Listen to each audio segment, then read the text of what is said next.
millist visiooni ma teostan, millist elu enda, oma lähedaste ja oma lähikondsete elu olen ma siin ise ja koos teistega üles ehitamas. See on minu kõikide mineviku koolituste ja väljaütlemiste ja raamatute peamine teema.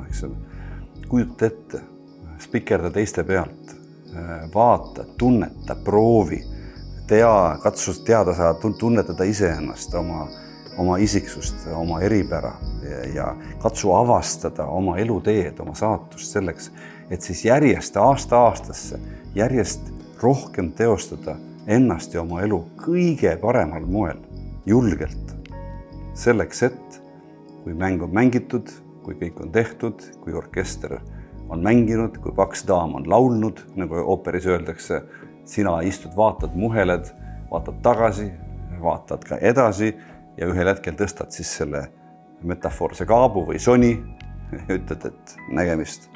On olnud rõõm, on olnud au teiega koos siin kulgeda.